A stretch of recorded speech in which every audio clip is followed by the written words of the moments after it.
Hello everyone, class 4 student आपके लिए exercise chapter 1 आपका एक्सरसाइज का वीडियो पीडीएफ कल हम आपको दे दिए थे। तो यहाँ पर आज आपके साथ हम इस एक्सरसाइज में जो आप देखेंगे कि क्या करना है, इस एक्सरसाइज का आपको हम अभी बताएंगे कौन सा क्वेश्चन आपको नोटबुक में अपने कंप्लीट करना है और कौन सा प्रश्न जो है आपको अपनी बुक में करना है। तो चलिए आइए देखते हैं। इससे पहले आप यहाँ पे जो आपका वर्ड मीनिंग दिया हुआ है, इस वर्ड मीनिंग को देख लीजिएगा, क्योंकि आपका जो पीटी फर्स्ट का पेपर होने वाला है, उस पीटी फर्स्ट के पेपर में हम आपको वर्ड मीनिंग भी देंगे, अर्थात जो शब्दार्थ होगा वह शब्दार्थ भी आपके ऑप्शन में रहेगा।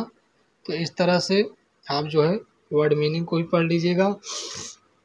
यहाँ क्लियर इमेज नहीं आई है तो इसलिए आप जो है तो फिर भी देखिए तरु का जो अर्थ है यहाँ पे क्या दिया हुआ है, चलिए आइए इसको देख लेते हैं। तरु का अर्थ क्या होता है? पेड़। फर्स्ट आपका दिया हुआ है तरु का अर्थ पेड़ होता है। और भंवरे कहते हैं किसको? भंवरे कहते हैं भंवर को।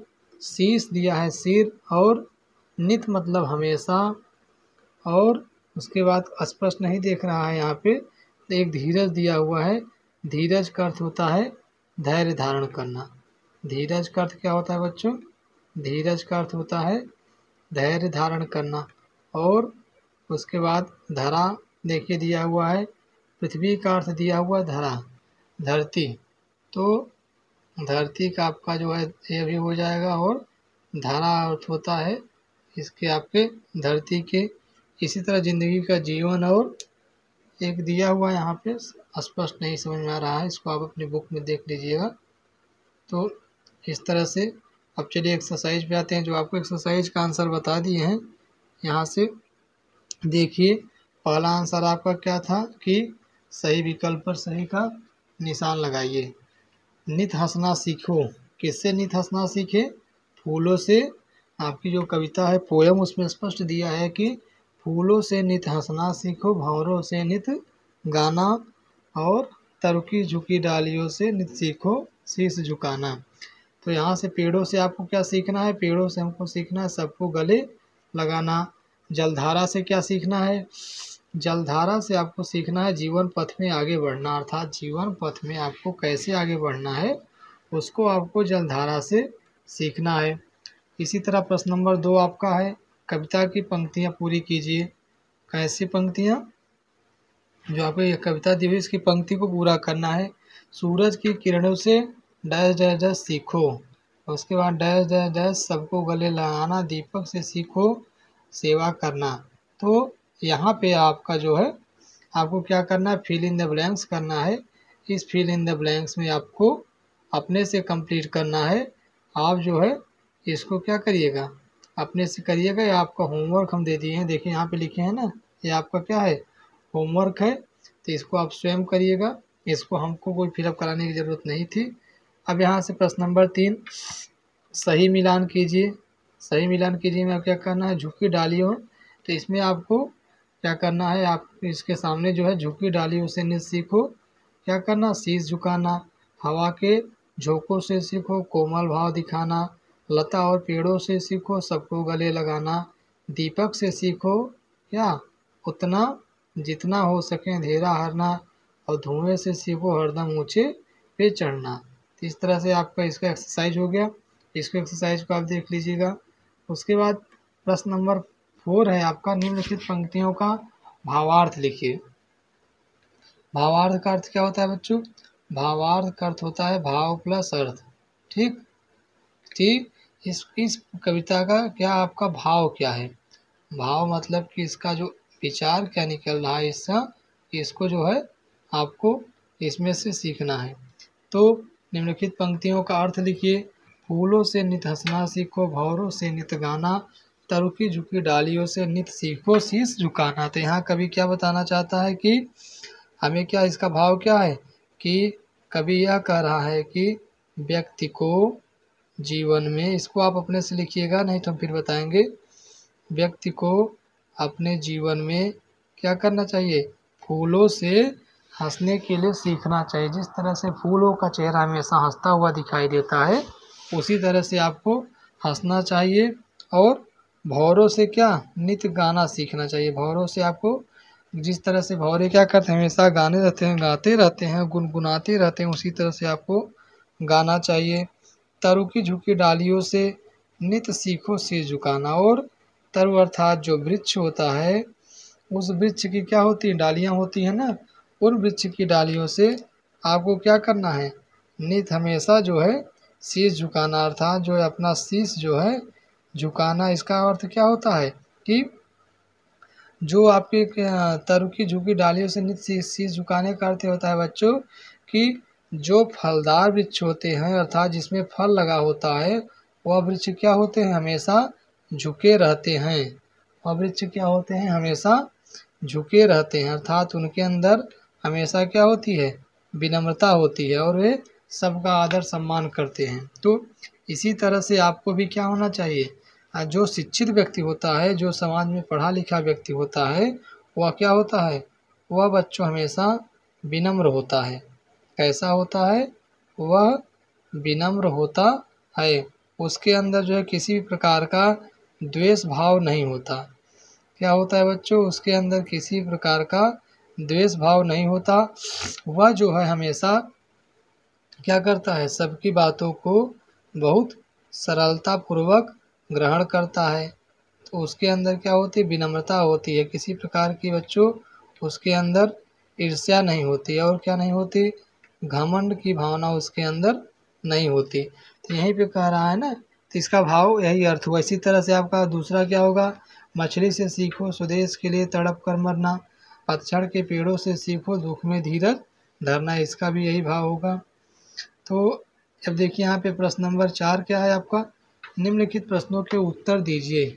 इसमें आपको क्या बताना है, जो आपके प्रश्न है, इस प्रश्नों का आपको उत्तर देना है कि हमें हंसना किससे सीखना चाहिए, अर्थात हंसी हम किससे सीखें, और सबको गले लगाने की प्रेरणा हमें किससे मिलती है।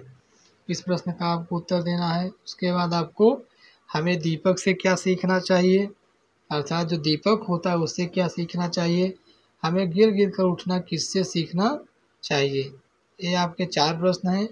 इन 4 प्रश्नों का उत्तर हम आपको यहाँ पे नीचे देखिए पीडीएफ में दे दिए हुए हैं। अर्थात क्या होता है, फूलों से हमें क्या होना चाहिए, फूलों से नित्य हमें हंसना सीखना चाहिए। सबको गले लगाने की प्रेरणा हमें लता और पेड़ों से मिलती है। और गा आंसर क्या होगा, दीपक से हमें अंधेरा को हरने की बात सीखनी चाहिए। क्या होनी चाहिए, दीपक से हमें अंधेरा को हरने की बात सीखनी चाहिए। इस तरह से आपका प्रश्न हो गया। अब यहाँ पे आपका बच्चों एक्सरसाइज है क्या, भाषा ज्ञान। भाषा ज्ञान में आपको एक्सरसाइज में क्या बताना है, निम्नलिखित कवियों के पंक्तियों को साधारण रूप में गद्य रूप में लिखना क्या होता है, अन्वय कहलाता है। जैसे कुछ गीत खुशी के गाते हैं, तो अब जैसे आपका खुशी के कुछ गीत गाती है, इस तरह से आपका क्या हुआ, या पद्य रूप में है, तो खुशी के कुछ गीत गाती है। तो इसको क्या किया गया है आपका, यहाँ पे देखेंगे कुछ गीत खुशी के गाती है। तो अन्वय का अर्थ होता है बच्चों के अलग अलग करना, ठीक। अन्वय जो होता है आपका एक अर्थ को क्या लिखना, गद्य रूप में लिखना। जब आप क्या करते हैं, उसको गद्य रूप में लिखते हैं किसी बात को, साधारण बात को, उसे ही अन्वय कहते हैं। तो यहाँ पे देखिए हमने इसका एक्सरसाइज आपको बता दिया है। सीखो दुख में धीरज धरना, तो क्या होगा, दुख में सीखो धीरज धरना। इस तरह से आज सीखो आगे जीवन पथ में आगे बढ़ना, जीवन पथ में क्या होना चाहिए, आगे बढ़ना हमको सीखना चाहिए। और दूध तथा पानी से सीखो मिलना और मिलाना। इसी प्रकार से सीखो प्राणी की सच्ची सेवा करना, अर्थात प्राणी से सच्ची सेवा करने हमको सीखना चाहिए। अब यहाँ पे देखिए आपका एक्सरसाइज आपको बताए हुए हैं कि निम्नलिखित एक समान अर्थ वाले या समानार्थी शब्दों के जो पर्यायवाची शब्द होते हैं, उनका हमने यहाँ पे एक्सरसाइज बताया आपको। इसको आप देख लीजिए। स्वदेश का देखिए क्या बताए हैं, स्वदेश का मातृभूमि, जन्मभूमि और वतन। ये दो आपको 3 बताए हैं। कोमल का नाजुक, कोमल का क्या होता है? नाजुक और नरम, मुलायम, यह सब क्या है आपके इसके पर्यायवाची हो गए। इसी प्रकार से आपका खिलखिलाना, हंसना क्या हुआ? खिलखिलाना, हंस करना और हंसी उड़ाना। अंधेरा का क्या होगा? तम होगा, अंधकार और तिमिर, ये आपका एक्सरसाइज होगा। अब यहाँ पे सही उत्तर का निशान आपको लगाना है। मधुर शब्द का वर्ण विच्छेद देखिए, यह वाला सही होगा। आपके दो आंसर था बताए हैं। इसी प्रकार मधुर शब्द का वर्ण विच्छेद आप कैसे करेंगे? यह आपका क्या होगा? मधुर होगा। इस मधुर शब्द का आपको वर्ण विच्छेद अगर करने के लिए हम कहें तो कैसे आप करेंगे? म हलंत प्लस अ प्लस ध हलंत प्लस अ, यह हो गया। उसके बाद सॉरी यहाँ पे आपका क्या होगा? इसमें आपका क्या होगा बच्चों? यहाँ पे आपका छोटा ऊ होगा, छोटा ऊ, इस तरह से छोटा ऊ होगा मधुर। उसके बाद आपका र हलंत प्लस अ, यह आपका क्या होगा? मधुर शब्द का वर्ण विच्छेद होगा। इसी तरह से भाववाचक संज्ञा देखिए, बूढ़ा का भाववाचक क्या होगा? बूढ़ा का भाववाचक बुढ़ापा होता है और पक्षी का पर्यायवाची आपका खग होता है। तो इस तरह से आपका हम यहाँ पे देखिए एक्सरसाइज सब कंप्लीट करा दिए। अब आप लोग इसको एक्सरसाइज अपनी नोटबुक में कर लीजिएगा। अपनी कॉपी में कौन कौन सा प्रश्न करेंगे आप लोग? कॉपी में आप लोग क्या करेंगे? प्रश्न नंबर 1 इसको भी कर लीजिएगा। उसके बाद प्रश्न नंबर 2 को नोटबुक में करेंगे, प्रश्न नंबर 3, इन सबको आप नोटबुक में कंप्लीट करिएगा। और आपका उसके बाद प्रश्न नंबर 4 इसको आप अपनी नोटबुक में कंप्लीट कर लीजिएगा। ठीक बच्चों, तो चलिए फिर नेक्स्ट वीडियो में आपसे मिलेंगे। चैप्टर 2 इसको कंप्लीट करके आप लोग हमको जो है टेलीग्राम पे सेंड करिएगा। ठीक, ओके बच्चों, गुड बाय, टेक केयर।